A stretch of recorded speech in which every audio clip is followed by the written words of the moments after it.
Yes, thank you for inviting questions. And for me, my question is, I think I have had an awakening about a year ago, a kind of awakening, in a tense period, and then there was an end of seeking. There Can was you understand? an end of End. seeking. Yes, Yes, yes, yes, yes, definitely. And I thought, oh, I have what I looked always, what I've been looking for my whole life. I found it. yes. And since then, uh, it seems to be more shallow now, and I can't reach that depth anymore. Mm-hmm. That depth Yes. Hi of everyone. clarity. Oh, Maggie's here. Okay, wow. So I Uh, was going to uh, tell you a new link. Hello, please, if you can mute your mic. Mute your mic. Yes, Renate. Yes, I am following you. Yes, and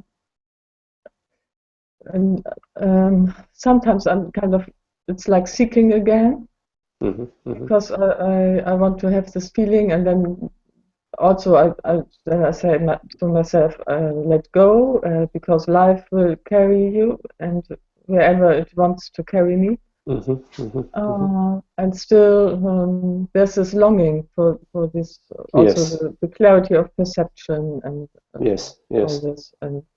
yes. And I wonder, can I do something? Can I do anything? Mm-hmm. Or should I just, Yes, I don't know.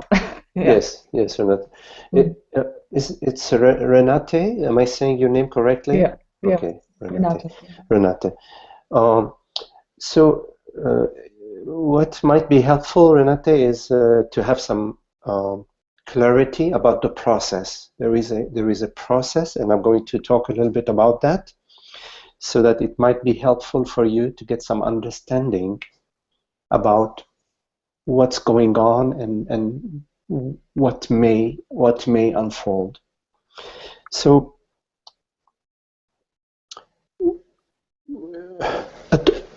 initially, we are in ignorance. We are conditioned to be identified with our body mind, our family, our culture, our beliefs. So initially we are conditioned, and we are sort of, we could say, like in a darkness. We are striving to become a better person, to become a better daughter, son, father, mother, employer, employee, etc. So we are initially in ignorance, in complete identification, and we are identified with goals that are worldly goals. Better home, better relationship, a better job, etc. And in this in these desires, in these hopes, in these wishes, we are all hoping and trying to get to a happy place, to a better, a happy, to the happiness. But we can't get it. We cannot get it in better job or better home or better husband or wife. And at some time, for some of us, there is an awakening experience. There is what you describe like a breakthrough, sort of. It's as if all the veils are lifted and you are in the revelation that what you are is complete beauty, love, freedom, joy. No, you're not an actual boundary. You're not in a boundary. You're not a mortal being. You are this peace, joy, and happiness. And there is a collapse of these structures, so all these belief systems that were like chains around you.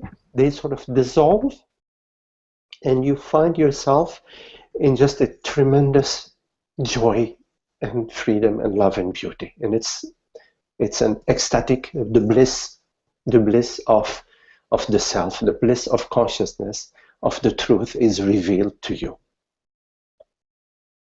But there is still in the background an impression that this is an experience that I am having. There remains, although there is the great bliss and beauty, there is still an impression that this is my experience. There is still a me impression that is not fully dissolved. And it comes back. The me impression comes back to say, oh, I had this beautiful experience, or I am having this beautiful experience, and this experience is, because of this me impression that's still there, becomes an event in time.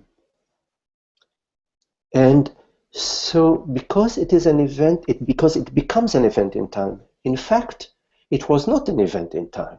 It was an event out of time and out of space. It was an event that was not of the mind. It is actually a non-event.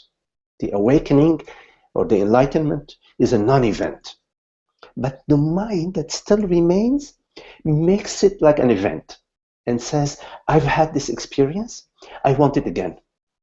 I don't want it, I want to keep it, you see. And as soon as that conversation that I want to keep this event arises, that wholeness narrows, it shrinks, becomes an object. An experience is an object, Renate. So it becomes an object that I don't want to lose, that I want to hold on to, I want to have it, I want to make sure that it stays the same, etc. And so there is a personal concern that arises, and the personal concern feeds the person and separates, it creates an object-subject. Now there is this me as a subject, and the object is that experience of enlightenment or of awakening. It's a natural process. It's a normal, what you are experiencing is a normal process. But there is something very important that you need to understand, Renate, is that once there is that peak or that insight into truth, into reality, you cannot completely go back to ignorance. You are on the path to beauty, freedom, to, in religious terms, they say to God, but in non-religious terms, you are on your path to the self. There is no way to return to ignorance. Now the question is, there is obviously a destination. The destination is to be fully settled, to be fully and effortlessly abiding as that peace, that happiness, that truth, the complete realization of yourself. Not one day more, one day less, the complete outside of time and outside of space. That is the goal and the objective. Now the question is how to go from where we are now to that objective with the shortest route, without taking the road that turns and then turns and turns and turns and turns. How to go directly to the establishment as the self.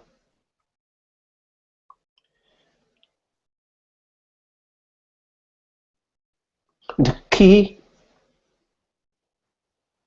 ingredient, which you already have, is your love for truth. And you need to live,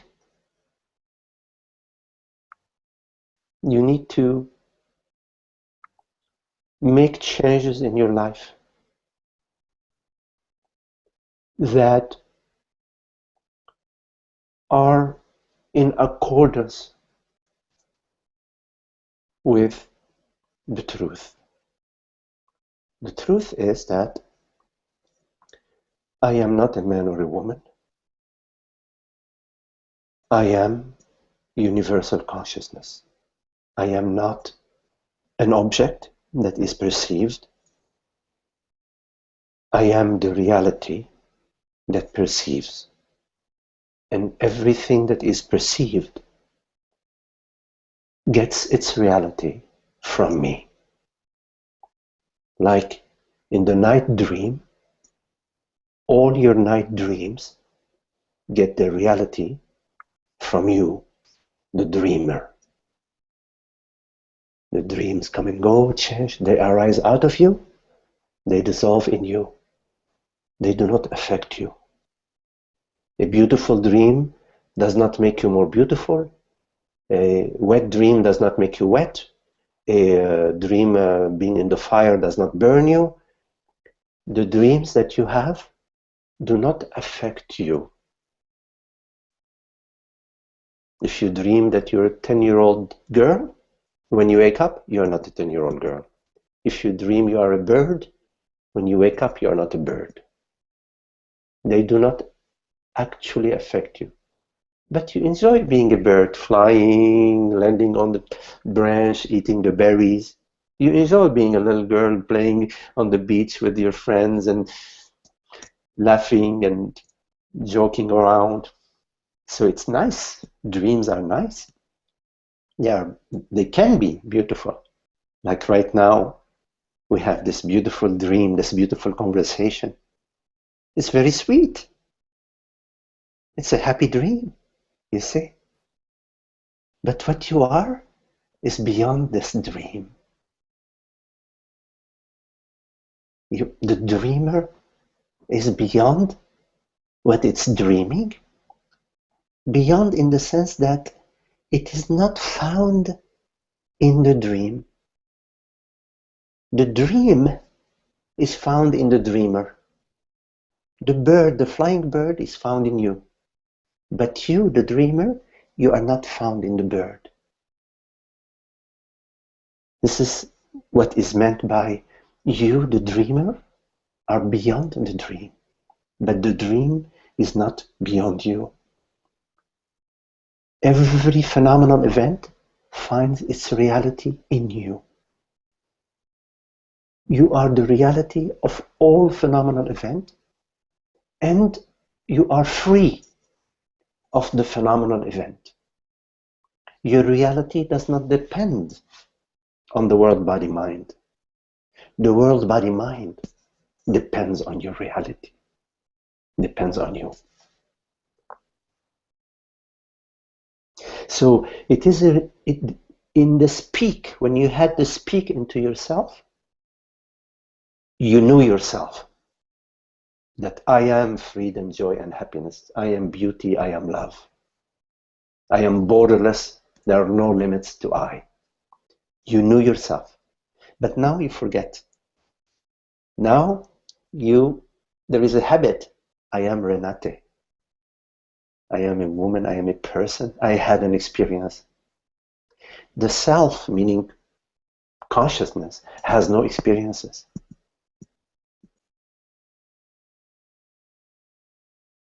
Experiences are at the mind level. At the consciousness level, no experiences. So what you had a beautiful non-experience.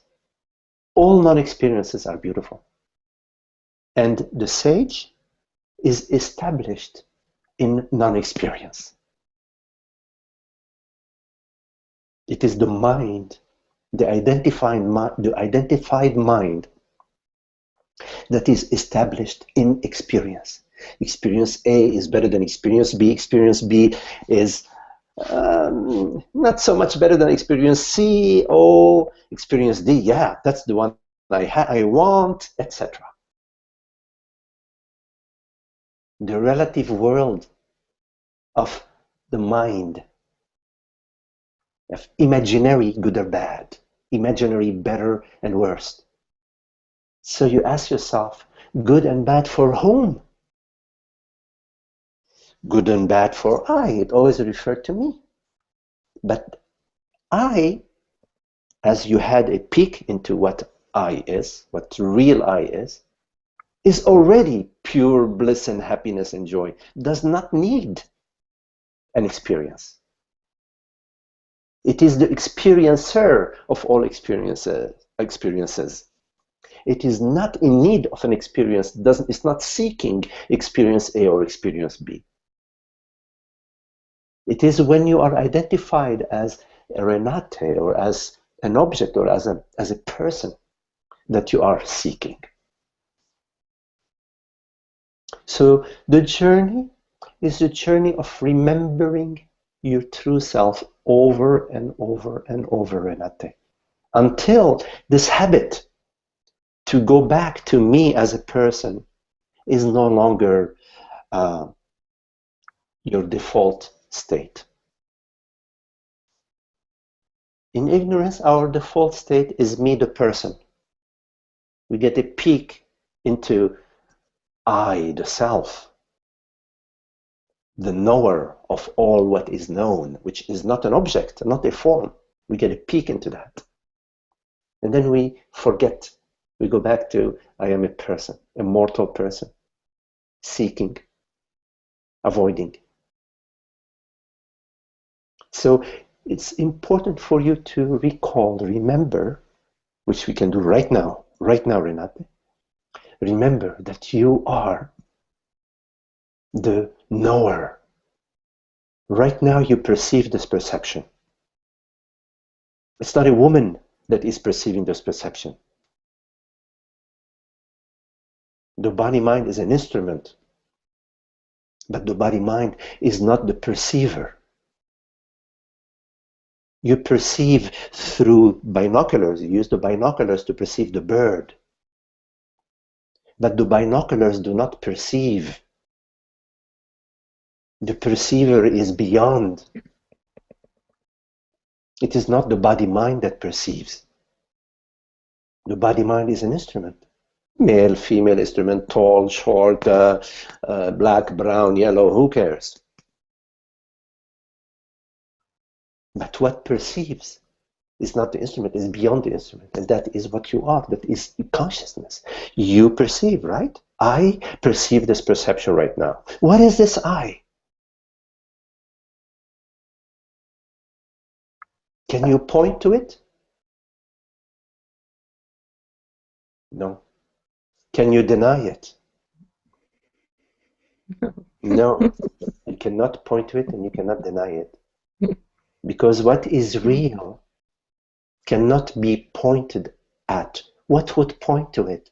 If it's the reality of everything, because there are not two realities, Renate. There's one reality. And since there is one reality, what would point to it? What would be outside of it that would point to it and says, oh, I see it? Nothing. Nothing can point to I, the reality. Because right now, there is a reality to this perception. And there is I perceive. So this I is the reality. Go back over and over to this I. Whenever you go astray, you go into I am, what am I missing? What is it? What is my experience? Ask yourself, what is this I that is right now perceiving this thought? Because a thought arises that says, I had a great experience last year. Where is it? Or last month. Where is that experience? There is a thought that arises. Rather than following the thought, ask yourself, wait a minute, who or what is perceiving this thought? Go back to the source. Always return to the source, because the peak that you had was a peak into the source. You did not have a peak into downstream into some story. You had a peak of the source, of the absolute. Go back to the source. You are the source.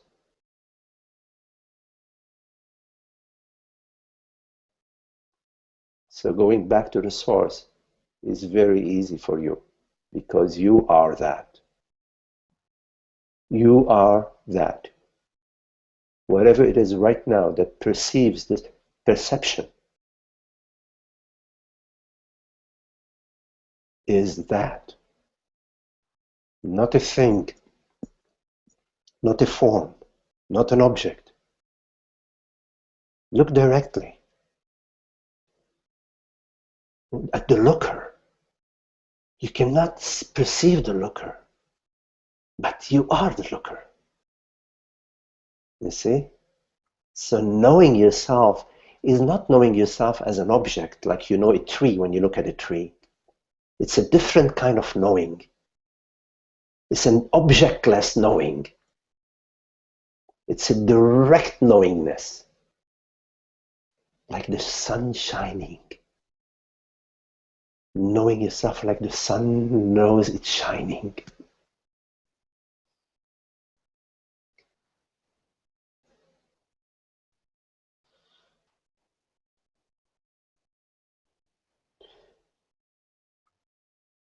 And continue your contemplation, continue your exploration, continue your study. Whatever questions you have, explore your questions. They will lead you to the source.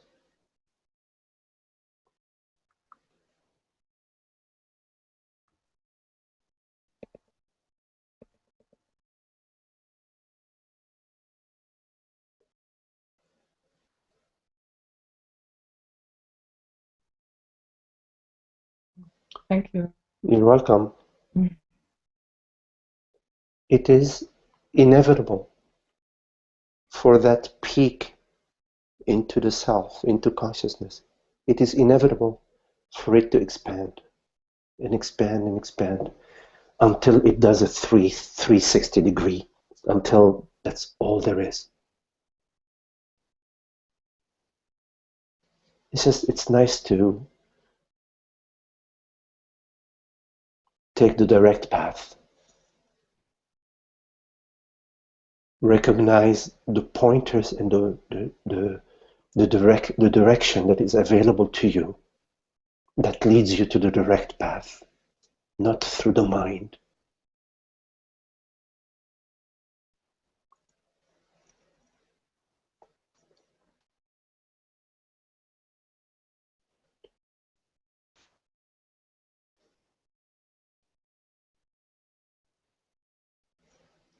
Okay, Renate? Okay. Wonderful. Thank you for your question. Yeah.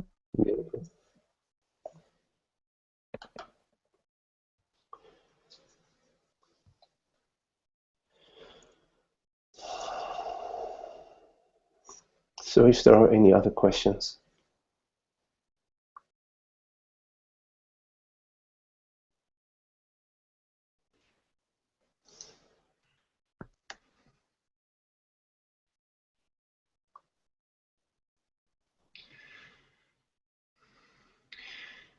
If there's no other at the moment, then I'll ask. But, yes, hello Ananda. this is Ananda. Hello, Ananda. This very much resonates, taking the recognizing what is taking a side trip through the mind is recognizing and not taking that side trip seems like the way of being in a true contemplation. Mm-hmm. And there's a kind of filminess or transparency to mind that here than there used to be. But it's what what is the way to, in the moment of mental, thought, basically thought arising, which can take a side trip, what in that very moment these seem so redundant, these questions, because it's all you talk about, but yet that's still my question. In that very moment, it's seen. It is thought. It's based on a story. It's based on emotion and looking for security in the body mind. All of that is seen, and yet there's a tendency to entertain it. Mm-hmm.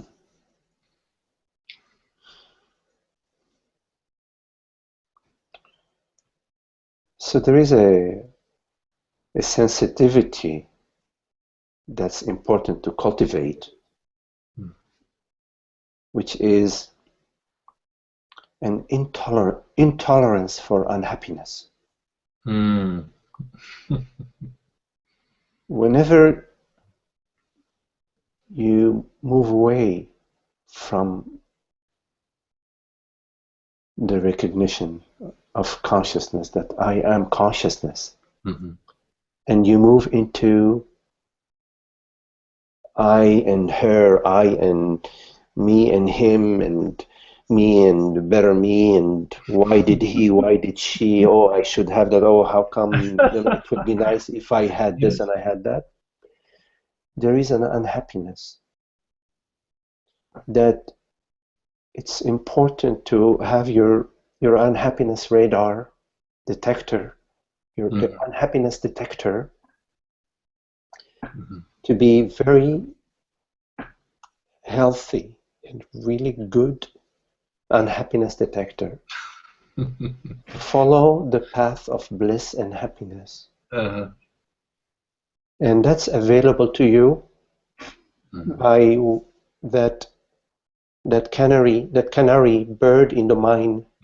Whenever that canary, you keep a good eye on that canary bird. When the canary is sick, you don't want to continue down that path. Right. Also, experiment with stillness.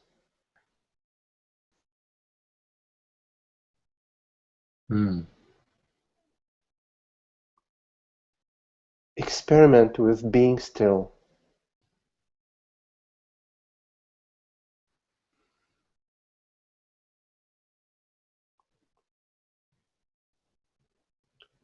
There are many meditations that where you sit, like Zazen meditation or other type of meditation where you just sit, you don't move. I don't mean it that way. I don't mean for you to pick up a practice that way. There is a desisting from activity, desisting from pursuing a thought, from speaking, from acting. There is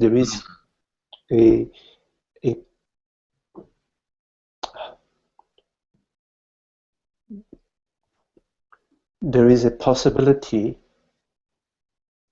for stillness in the midst of whatever is happening. You practice being still.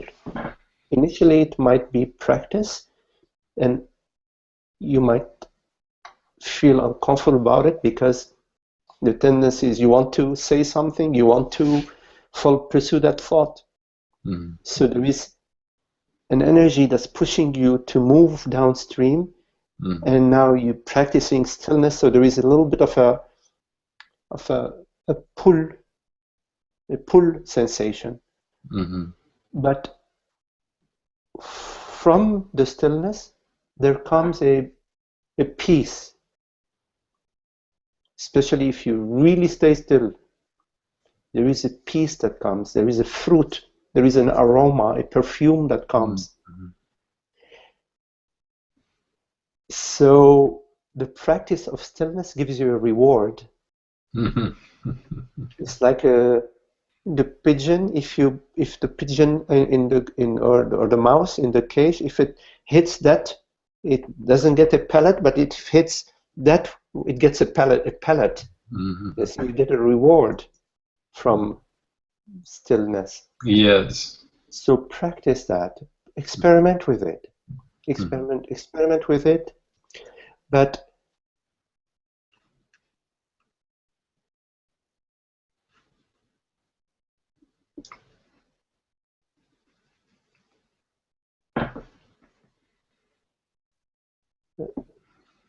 yeah, just trust that, and see how it goes. Mhm. Mhm.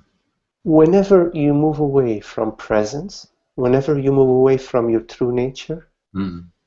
you are moving in some sort of separation. You're moving, Mhm. you're separating something from the wholeness, Mhm. and it is invariably unhappy. And Mhm. it also leads to all sorts of issues and conflicts and problems. It's like walking into the dark alley in the bad neighborhood and Yes, all kinds of trouble. Yeah, amazing. yes, yes. This is so interesting. So, how does something new keep coming up every time we talk? So this is a new set of rewards.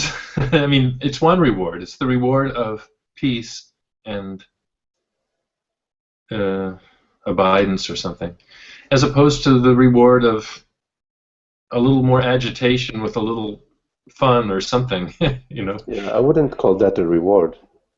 that's the old reward. That's the old paradigm of going into Yeah, the mind in the wrong it's unhappy. offshoot. Yeah. And to It's see that unhappy. clearly, I see the value of to see it clearly. Yes. Yeah. It's, once you have clarity about the path that is unhappy, Hmm. that's a, that there is a that's clarity. It's like you have a map, and you know that now that this road around the mountain takes you into where all the thorns are and the bushes and the thorns are. It's very good to know that, to have this information, because now you know that that's not a road you want to take. Hmm. But you have to live according to what you know. You see, if you know that this path up here takes you to the thorns, to where the thorns are, and Hmm. still you take this path, then you are not using the information that is being given to you, and you're going to come back every time all scratched. Your legs are scratched and your arms are all scratched and bleeding. Hmm. It seems almost like a fear-based thing a lot of times. Not that not going to the wrong thing for the pleasure of it, but because of fear, like say, financial and financial difficulties in the air or looming, and then the thought, well, if I'm just at peace and don't go for the bait of worrying about this, and you know what I mean. Hmm. Not to say that we don't do the right steps, but Yeah. Well, then it's fear that. yeah, but how does fear taste? What is the taste of fear? It is bitter, bitter. Yes, yes, So it can be as simple as that. Why do you want to taste something bitter? yes. Worry and concern is it sends acids in the muscles. Mm-hmm. The body gets uh, unhappy. Mm-hmm. It becomes acidic. So what is the advantage for you Mm-hmm. to get $1 million job, and you are all burning, all your muscles are deteriorating, Yes. and are and then you are worried about this $1 million that everybody, all the vultures are going to come to land around you, and Yeah. they know what to do with they know what to do with their beaks and their claws. True. So True. The fear is an old pattern. There are old me patterns of fear, jealousy, envy, regret. We know them. They all maintain this impression of me, of me as a body mind, the mortal body mind. And the me as a mortal body mind is unhappy, because as soon as you're identified with the me as a body mind, you are dying every day, because you know every day you're getting closer and closer to your death, because you're identified with the body.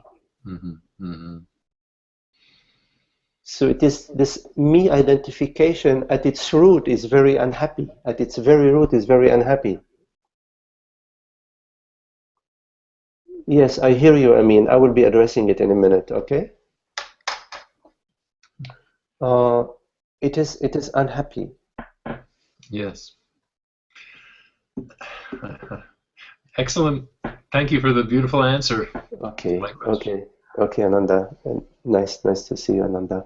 I would like to address Amin's question because of the country and the time differences between us.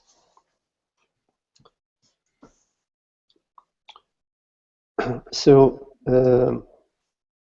I summarize the question. I mean, it basically goes: the me tendency can be dissolved momentarily. How can these tendencies cease altogether? I experienced the dissolving of the me stories in a few moments, but then the old pattern come back again. I understand it will take some time to dissolve all the old habits of the mind, the clinging and the attaching, and I would like to know more about this subject, but the old patterns coming back.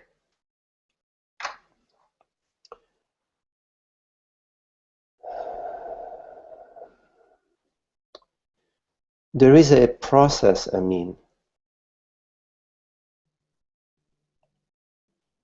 First, there is an understanding that I am this freedom, I am this love, I am this beauty, I am consciousness. There is an understanding that I am the perceiver of the body-mind. I perceive my hand, I perceive bodily sensations, I perceive thoughts and images, memories. Being the perceiver of the body-mind, then I am not the body-mind. I am the perceiver, the knower of the body-mind. So at some point we really get it. We get it that, oh, I am not an object. I am that which knows objects. I am the knowingness.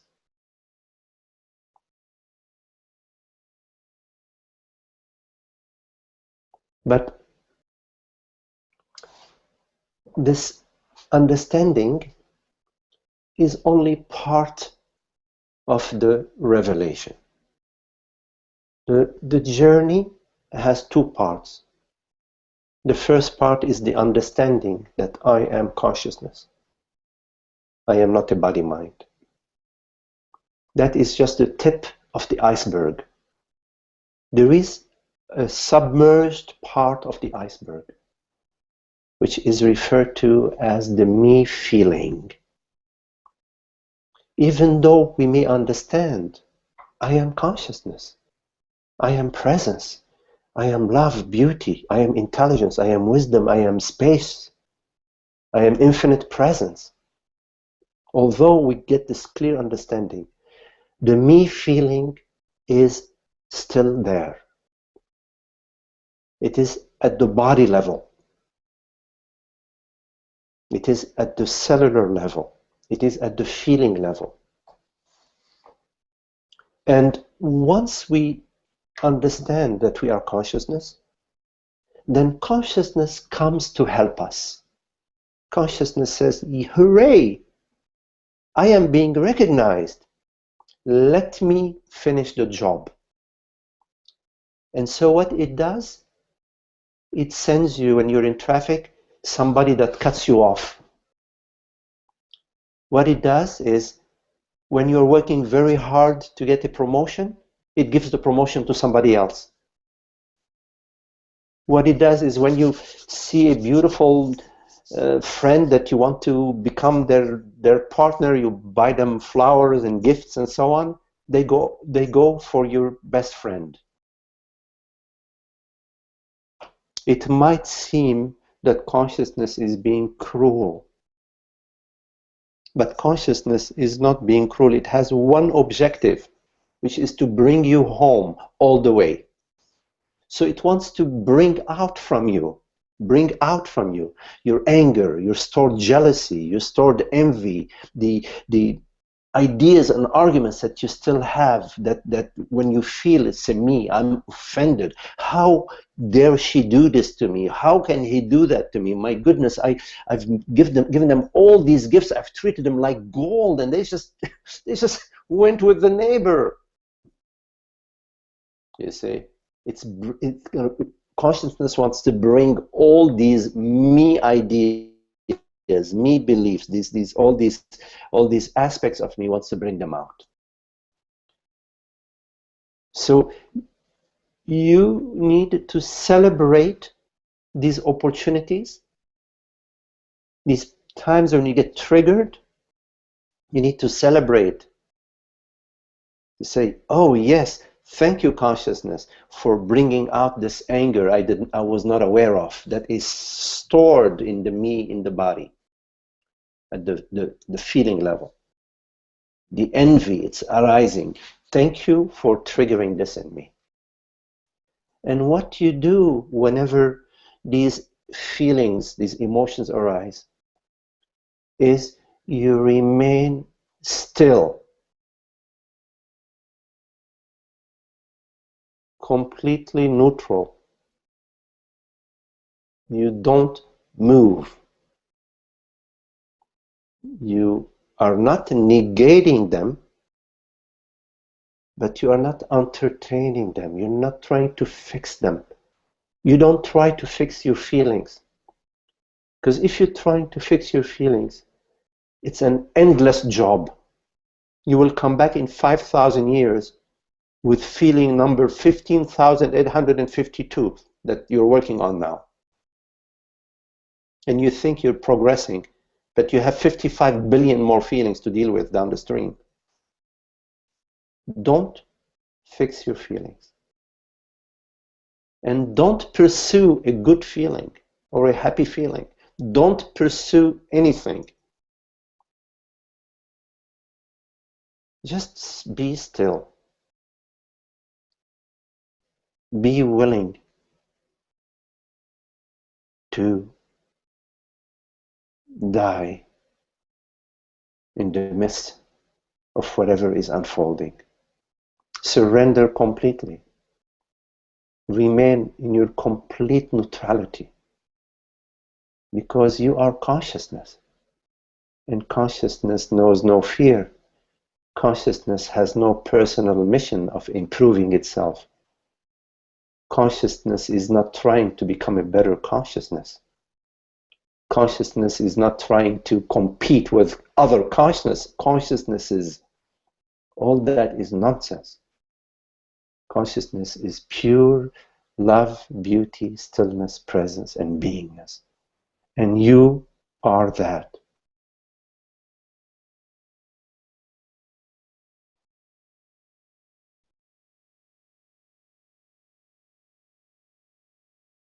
So this coming and going of experiences does not touch you.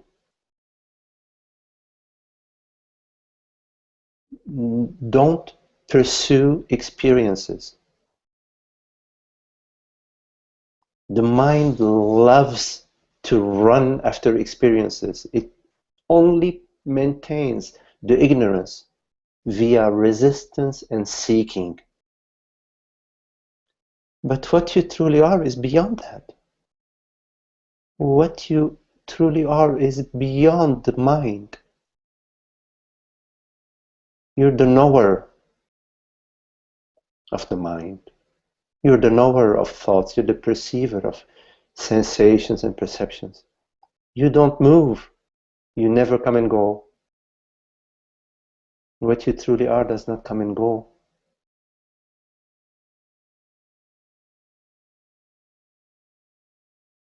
As long as you're identified with the coming and going form, you are seeking and avoiding experiences. So be still in the midst of your feelings. Allow them to arise in the space. They arise from the space, they arise in the space, and they dissolve in the space. The space meaning the spaciousness of consciousness, has no borders. You are this borderless presence.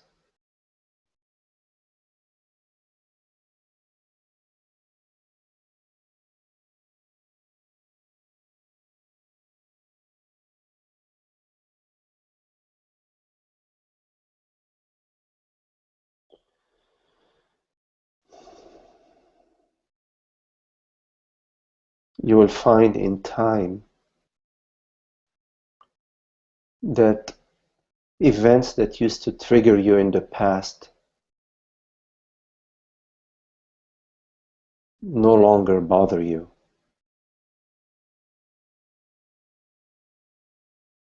You will notice that after the fact.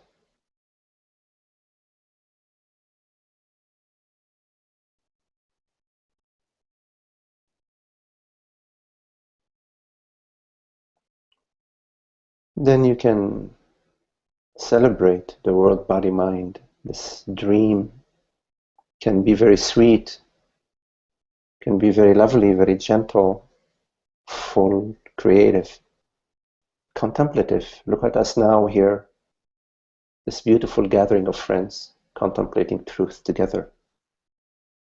It's very beautiful.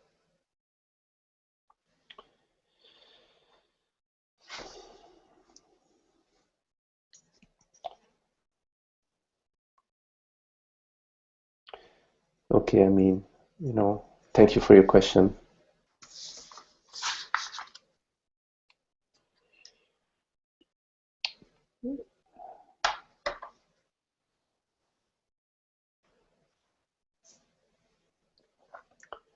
So if there are any other questions,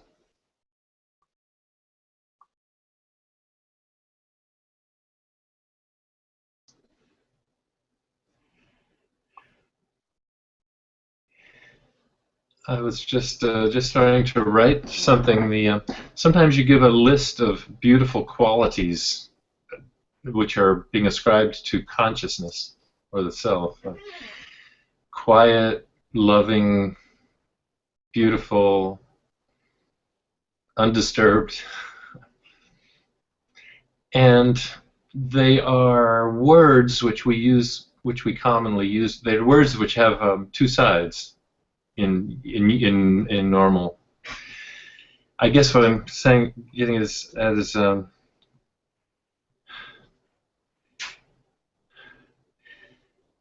how is it that non-dual reality, consciousness, can be loaded with all these good, beautiful qualities, and their opposite is not. Sounds a little silly. Their opposite is not in the definition of consciousness. Their opposite is in confused worldly life, say. But I'm not sure I'm getting this across. But I find often I find a list of beautiful adjectives for consciousness make me think, what is it that's wanting this consciousness? Is it my self that wants all the goods and not the bads? Something Yes. like that. Yes, whenever you separate yourself from consciousness, you create an opposite. So all the qualities of consciousness, love, beauty, intelligence, freedom, truth, compassion, contemplation, all these qualities, creativity, um, have no opposites. Whenever you separate yourself from consciousness, you create an opposite. So like you're like an actor gets on the stage and plays the role of Othello, but still knows himself as, his name is James, as James. But to play the role of Othello, he completely identifies with Othello. And for a moment, he is that other character, and from a certain perspective, there are two characters. There is now Othello and James, but in fact, they're not two. So there is maybe the angry actor or the jealous Othello, and James, the beautiful father, the sweet father, and so on. But in fact, they're not two. So this impression that James is also an angry man named Othello is just a play that's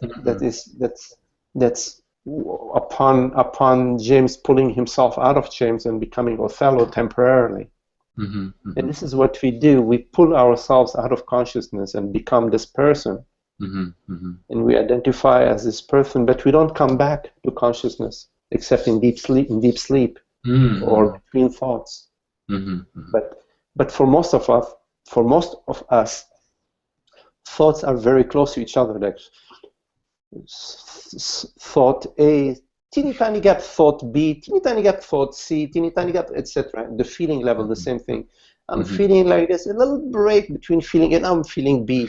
So we were so identified with this body-mind, although there are teeny tiny gaps, the gaps are so small and unnoticed that the identification seems to be complete.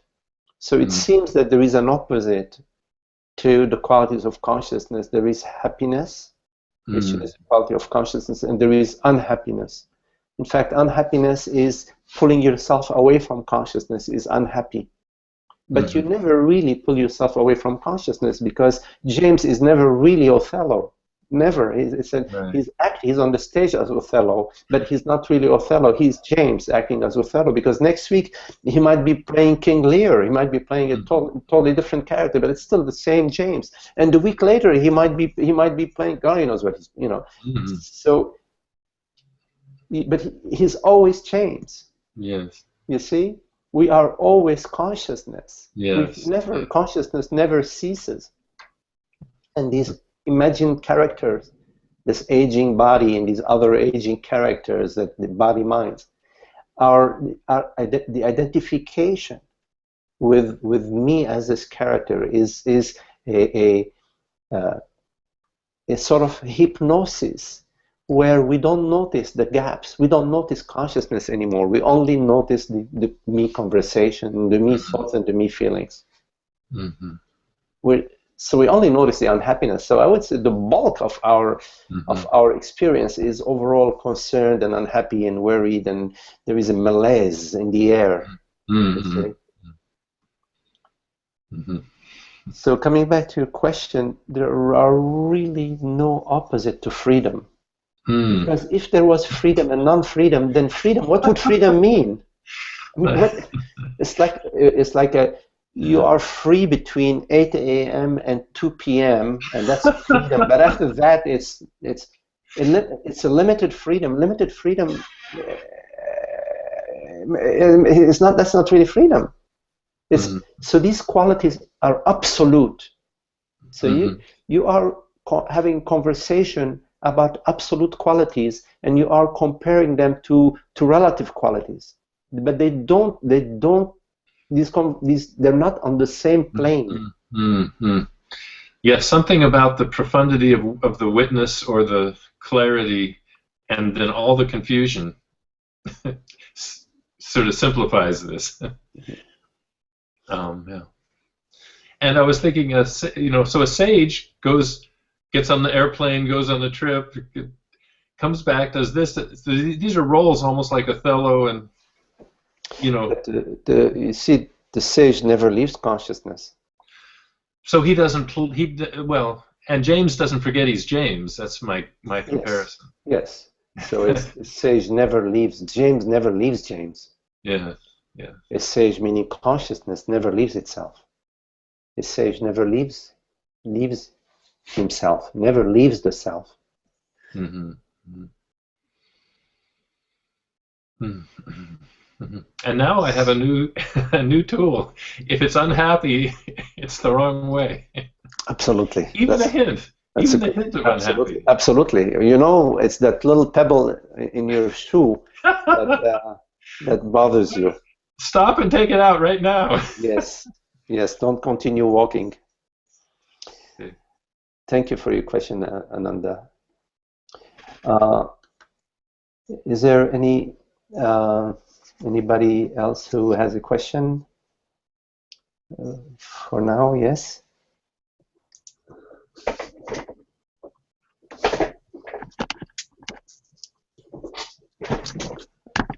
Okay, see you, Amin. Hi, Maggie. Yes, hello, Teresa. Hi. Hello. Thank you, everyone. What such a wonderful satsang, and it's so revealing to hear what you talked about first, understanding what we truly are, and that there's a deep appreciation going on here with that, and the importance of stillness and remaining, and then how from that how consciousness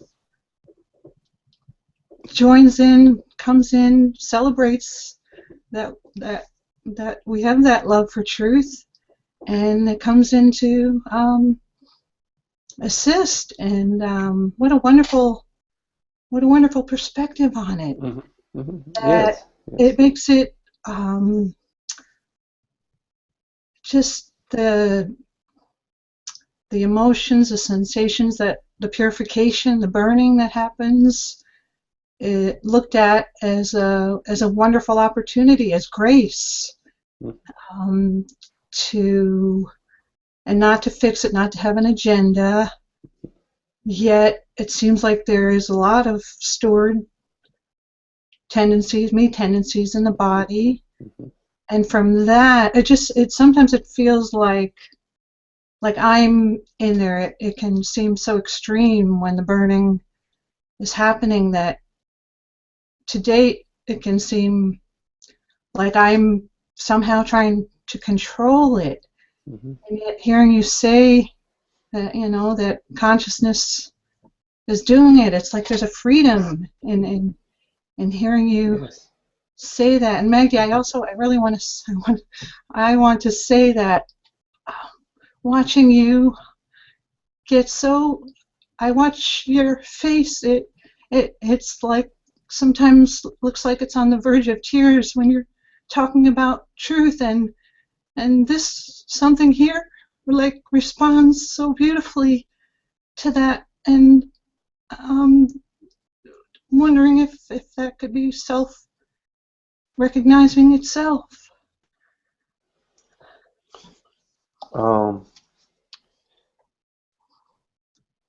Yeah, that could be. There is a tenderness about the self, which is it's very beautiful. It's sweet, and it touches the heart. And each one of us is touched in our own way, but everyone is touched by consciousness because we are all connected. We're all that we are consciousness. So it's a seamless connection, and it's sort of we feel it at the body-mind level in different ways. But a metaphor is coming to me from the religion, religious terminology, that God loves all her children, irrespective of whether they have their attention turned towards God or away from God. God loves all her children irrespectively. Now, the ones that are turning their attention toward God, God opens their arms and says, come to me, come to me, I love you, I'm here, come to me. And so there is the shining light of the divine shining light comes to you when you turn your attention towards God. When you turn your attention away from God, you're walking away from God, God will holler at you, say, hey, hello, you're going the wrong way. But you keep going the wrong way. And so what God will do is he will make the road narrower, but you will continue walking narrower. And then God will say, well, let me make it hotter. So I will increase the temperature to 95 degrees in the winter. But you still continue to walk that way. Then God says, "Oh goodness, and let me make the road rocky." So He makes the road rocky, and you continue working there. And then He says, "Well, let me make it thorny." Then He puts thorns. But everything that God is doing is to make you turn around, to make you turn around. So you say, "Oh, I'm gonna be happy if I get this husband or this wife," or so God gives you this husband, but the husband will cheat on you, or gives you a wife that I don't know, drinks, is alcoholic, or you want a job, you get the job that you want, and gives you the job, you're making a lot of money, and then gives you a boss that makes your life miserable, because God is always telling you there is only one happiness, and I am that. I am the happiness. I am. Come to me. Okay, the world, body, mind, don't worry about it. I'll take care of it. I'll take care of the stars. I'll take care of the galaxies. I'll take care of the food. I'll take care of your garden, flowers. I will take care of all of that. I will inspire you to do what needs to be done. I will inspire you to get this job, or to be with this man or with this woman. I will inspire you because you love me, and I'm going to give you happiness. Because when you love me, you're loving happiness. When you're loving me, you're loving happiness. And I am going to give you happiness. Because I am happiness. I, God, I, presence, I, consciousness, I, universal beingness, I'm happiness. And I'm going to give you the love that you want, because you are walking towards the light. When you're walking towards the light, the path becomes clear. Because the light gives you clarity, gives you wisdom, intelligence. But habitually, we live in the concerns, and our habitual concerns and fears and worries, which is believing the mind, believing that, oh yeah, maybe if I get this job, or I get this house, if I get this, you're always looking at objects and looking at things in the world rather than looking at the source. But as soon as you turn your attention to the source, you are on your way home, because you've heard the message, you've suffered enough, and now you turn and you say, okay, I recognize you. I am coming to you. I know you're the path of love, the path of joy, the path of peace, the path of beauty and truth. And so that is the path that I will follow. I will follow the path of beauty, love, and happiness. And beauty, love, and happiness is only possible when you take everybody in consideration. Because when you love yourself and not the other, then the other is going to come to try to make you unhappy. But when your love is open, then everybody feels that love. Everybody wants to be around you, around that campfire, and want to celebrate with you.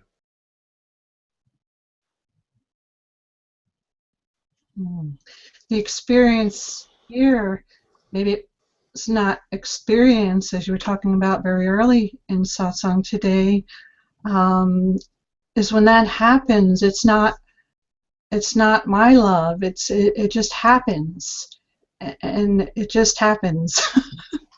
And it's so different. It's so very different than me trying to Yes. love everyone. Yes. I cannot do that, Teresa. Yeah. It's a recognition. You recognize what is. You recognize the love that is.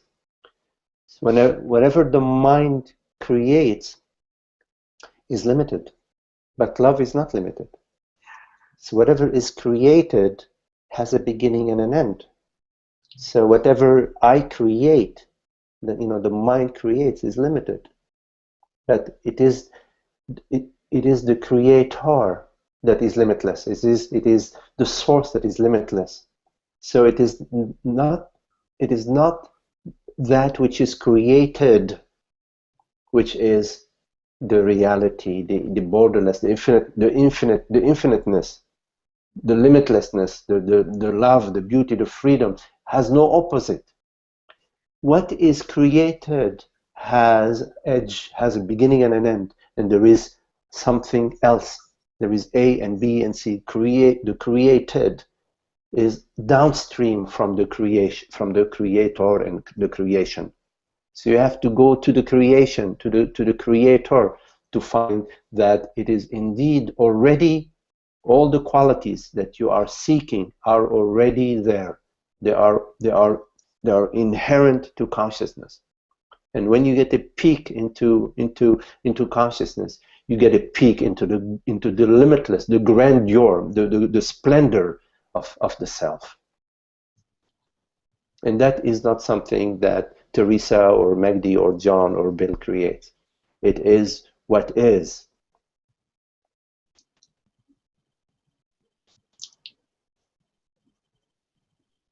Beautiful. Beautiful, Maggie. Oh my goodness. I'm left speechless again. Just thank you. Okay, Teresa. Nice talking to you. Nice talking to you. Thank you. Much love to you. Much love to you. Thank you. Oh. I am a little bit running out of time. I wanted to go over a question, but I think I will leave it for next time, though. So we'll go over it on Sunday. There is satsang on Sunday, and we'll go over it. So thank you all very much for your lovely company. Very, very beautiful to be with you, and we'll see you again soon. Goodbye, everybody. Alvaro, Lachine, Isaac, nice to see you. Thank you, Lawrence. Thank you. Lovely to hear you talk. Yes, very lovely. Bye, Renate and Teresa. Thank you.